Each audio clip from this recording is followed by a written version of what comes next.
നിന്നെ വിളിച്ചോണ്ട് വരാനാ എന്നെ ഇങ്ങോട്ട് വിട്ടത്. ചന്ദ്രാമ്മ,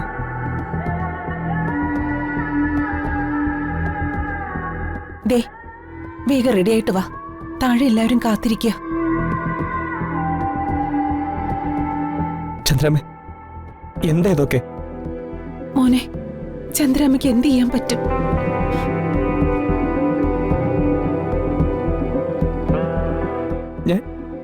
ഞാൻ ചന്ദ്രാമ്മയുടെ മോനായിരുന്നെങ്കിൽ ഇങ്ങനെ ചെയ്യായിരുന്നോ?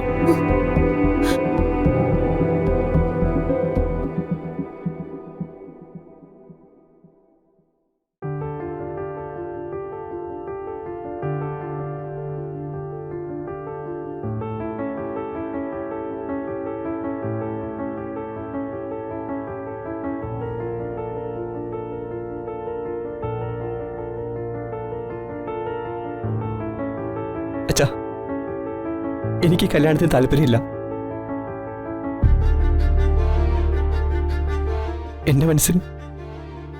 എന്റെ മനസ്സിൽ ചില ആഗ്രഹങ്ങളൊക്കെ ഉണ്ട്. അച്ഛനെങ്കിലും എന്റെ കൂടെ നിൽക്കണം. എന്നെ കല്യാണത്തിന് നിർബന്ധിക്കരുത്. മോനെ, നിന്നെ ഞാൻ എന്റെ മകനായിട്ടല്ല കണ്ടിട്ടുള്ളത്, കൂട്ടുകാരനെ പോലെയാ കൂടെ കൊണ്ട് നടക്കുന്നത്.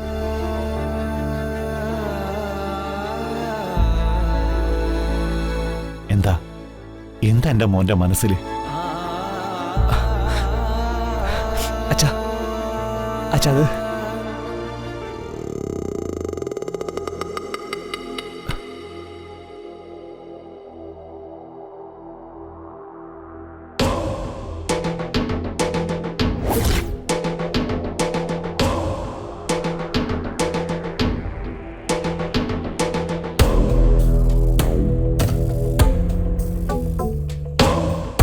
മഹേ, നീ എന്താ ഇതുവരെ റെഡിയായില്ലേ?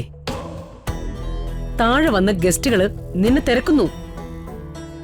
അമ്മേ, അത് എനിക്കൊരു ന്യായീകരണവും കേൾക്കണ്ട. ഞാൻ വിളിച്ചിട്ട് വന്ന ഗസ്റ്റുകൾ അവര്.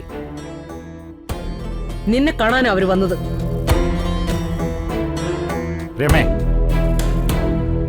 അവരെ വിളിച്ചു വരുത്തുന്നതിന് മുൻപ് നീ ചെയ്യേണ്ട ചില മര്യാദകളുണ്ടായിരുന്നു. ആ മര്യാദകളൊന്നും നീ പാലിച്ചില്ല. കണ്ടവളുമാരുടെ മുൻപിൽ വെച്ച് ക്രോസ് വിസ്താരമാണ് ലക്ഷ്യമെങ്കിൽ അതിൽ എനിക്ക് താല്പര്യമില്ല.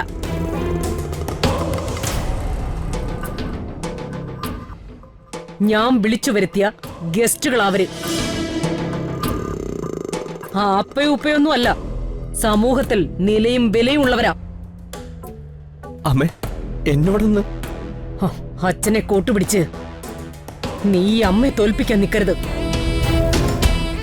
അടുക്കളക്കാരിയെ കോളേജിൽ അയച്ചപ്പോഴും ഞാൻ ക്ഷമിച്ചതാ. താഴെ ഇരിക്കുന്നവരുടെ മുമ്പിൽ കൂടി അമ്മയെ അപമാനിക്കണമെന്നാണ് നിന്റെ ലക്ഷ്യമെങ്കിൽ ആയിക്കോ.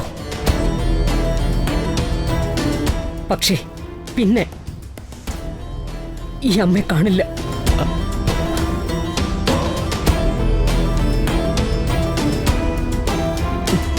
എന്തു വേണമെന്ന് വെച്ചാൽ നിനക്ക് തീരുമാനിക്കാം.